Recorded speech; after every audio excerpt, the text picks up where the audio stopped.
Ini yang mungkin sedikit lebih kepada pengalaman yang mendalam nih, Ustaz.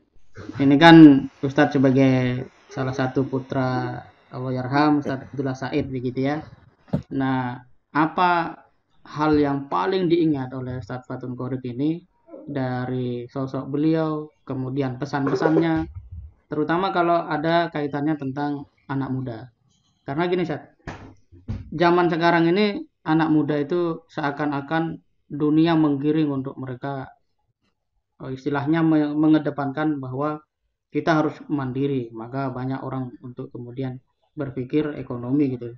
Nah, pada akhirnya karena mungkin tergesa-gesa begitu ya, karena sifat muda agresif begitu, dia lupa bahwa sebenarnya yang paling mendasar kalau menurut Allahyarham itu kan sebenarnya bagaimana kita terus menajamkan syahadat kita ini. Mungkin tidak salah sebenarnya, tapi begitu semua dilakukan dan pada saat yang sama hal inti ini menjadi terabaikan, ini kan kemudian menjadi sebuah masalah baru, problem baru. Nah, ini seperti apa pandangan Ustadz agar ini bisa menjadi sebuah, ya katakanlah guidance ya, ataupun pengingat bagi kader-kader muda kita untuk mereka bisa melihat kembangan zaman ini secara bijaksana dan tetap pada nilai-nilai yang diwariskan. Silakan, Chat. Ya, pertama saya harus menyampaikan bahwa interaksi pemikiran kami sebagai anak dengan beliau mungkin dibilang tidak terlalu banyak ya. Karena pertama amanah atau tanggung jawab beliau membuat interaksi dengan anak itu jarang. Jarang. Ya, beliau lebih sering ya itu tadi dengan amanah dakwahnya, kepemimpinannya, apalagi kemudian ya beliau juga meninggalkan kami dalam pada saat kami juga masih dibilang kecil lah, masih anak kecil, jadi belum banyak interaksi. Kalaupun toh mungkin ada nasihat yang namanya anak kecil, ya bagaimana umumnya lah. Tetapi sesungguhnya yang pertama yang kami rasakan sebagai warisan terkuat dari beliau yang betul-betul memberikan pengaruh, ya beliau meninggalkan lingkungan dengan kultur. Nah, itu. Jadi memang beliau banyak beraktivitas di luar rumah, menjalankan tanggung jawabnya dengan keterpanggilan beliau, seakan-akan bahasa dalam tanda petik ya, tidak peduli dengan anak-anaknya gitu ya, berinteraksi apalagi sampai bertalaki dan dari hati ke hati, ya kami itu jalan. Tapi sesungguhnya apa yang beliau kerjakan di luar rumah dengan membangun kampus, kemudian menanamkan kultur dan lain sebagainya, itulah warisan terbaik. Terbaik yang otomatis langsung kami rasakan. Itu yang pertama.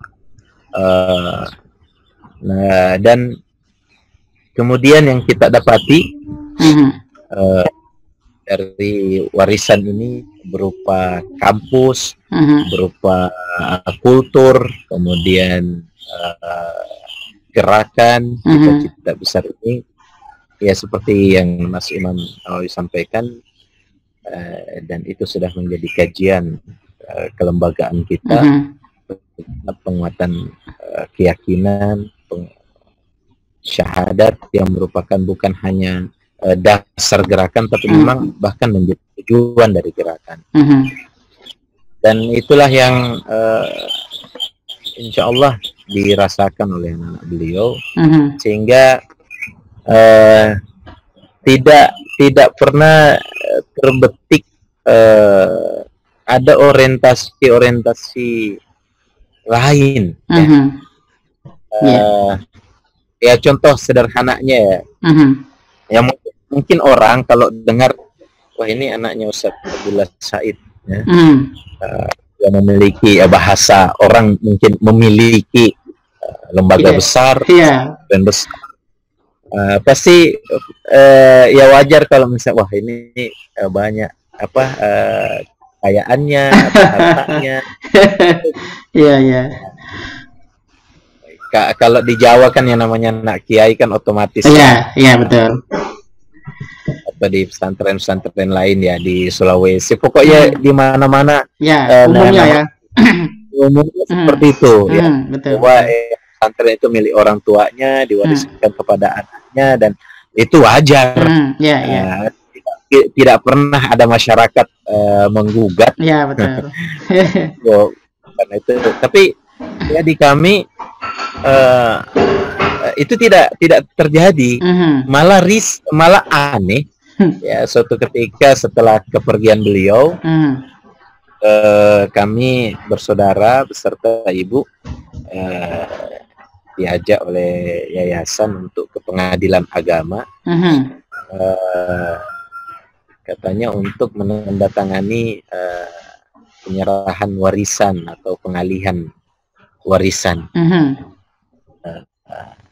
Karena beberapa rekening di bank itu memang atas nama beliau ya. Iya. Beliau dan itu adalah kas lembaga dan tidak bisa dicairkan kalau selain ahli warisnya. Iya, betul.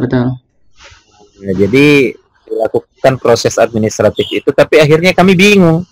Ini apa? Perasaan beliau tidak pernah mewariskan apapun. Iya.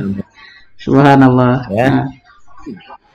Nah, maka ketika dari pengadilan menanyakan, ini bagaimana pihak ahli waris, apakah ini mau dibagi rata atau mau dibagi sesuai hukum waris? Kita justru bertanya balik. Kita justru bertanya balik. Setahu kami beliau tidak mewariskan apa-apa. Iya. Lantas hakimnya gimana itu? Ya awalnya di pengadilan juga bingung pihak pengadilan ya. Akhirnya mereka mengatakan, terserahlah bagaimana selanjutnya.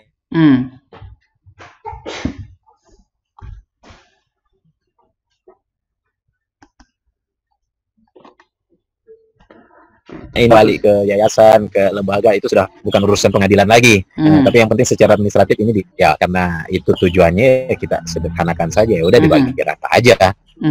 Habis itu kita juga tidak pernah menyentuh 1 sen pun. Ya begitu selesai pengalihan administratifnya, ya di saat yang sama juga langsung dialihkan ke yayasan. Saya kira ini bagi kami ya seperti itu ya. Inilah yang ditanamkan oleh beliau, walaupun tidak pernah diberikan langsung kepada anak-anaknya. Waktu itu kami juga masih kecil, tapi sudah menjadi rekaman publik statement beliau bahwa anak keturunan, istri, anak-anak beliau tidak berhak mendapatkan warisan. Mungkin bagi orang ini berlebihan, ya, atau juga bagi opini lain mungkin ini hal yang wajar. Tapi bagi kami sesungguhnya ini mengingatkan ini tentang tujuan itu, tentang dasar dan landasan itu, bahwa aktivitas kita, ya, tujuan kita tidak dilandasi oleh warisan biologis, ya, bahwa kita juga tidak pernah ditakut-takuti bahwa kalau kamu tidak dapat apa-apa, mau apa nanti, bagaimana nanti. Iya. Dan ya walaupun juga mungkin ada secara manusia mengatakan bahwa ini tidak manusiawi, bahkan juga tidak ya, di ada hukum waris itu sesungguhnya wajar. Iya. Tapi itu tadi ada sebuah spirit. Ya, yang kami tangkap di situ, ya, bahwa itu tadi kami sampaikan awal bahwa ya, beliau tidak mewariskan harta, beliau tidak mewariskan, tapi yang beliau wariskan itu tadi. Kalau kalau yang sering diungkap diceritakan oleh senior kita, orang-orang kita ya, yang beliau sering sampaikan ya, kalau anak-anak masih mau berjuang di sini ya. Selama mereka menjalankan kewajiban, insya Allah mereka akan Alhamdulillah, itulah yang kami rasakan. Itulah yang kesana kemari ya, bertugas, malah orang selalu menganggap kami ini orang yang berlebihan ya, kalau juga bisa dibilang kaya ya. Bukanlah. Mungkin di kalangan keluarga juga dilihat, wah ini selalu terbang ke sana kemari ya, pesawat, padahal tidak ada juga uangnya. Mereka lebih banyak uangnya gitu kan. Tapi itu yang kita rasakan, bahwa beliau mewariskan sebuah spirit, sebuah cita-cita yang masya Allah ya, yang bisa kita nikmati lah. Jadi poin yang ditangkap di sini berarti seorang anak itu memang harus jeli gitu saja, melihat warisan yang imateri gitu ya, yang tidak dalam bentuk materi. Betul sekali. Saya setuju. Dahsyat sekali ini. Saya setuju. Alhamdulillah. Dan saya ingin mengingatkan teman-teman ya juga, dan mudah-mudahan ketika ini menjadi rekaman, ini juga menjadi pengingat bagi anak keturunan amin kami, bahwa di lembaga ini kita tidak mewariskan apa-apa dalam bentuk materi, dalam bentuk jabatan, tapi sesungguhnya yang kita ingin dilestarikan seorang ayah ya, dari sebuah keluarga, itu adalah cita-cita besar itu, spirit itu, semangat itu. Subhanallah, luar biasa.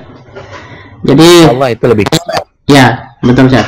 Jadi ini kisah sangat luar biasa Ustaz. Jadi kembali pada nilai-nilai yang memang menjadi sebuah inti dari ajaran Islam itu kan, bahwa kemudian yang terpenting itu bagaimana kita memiliki ketergantungan kepada Allah, dan kalau sudah bergantung kepada Allah, insya Allah semuanya itu akan ditanggung oleh Allah, begitu saja.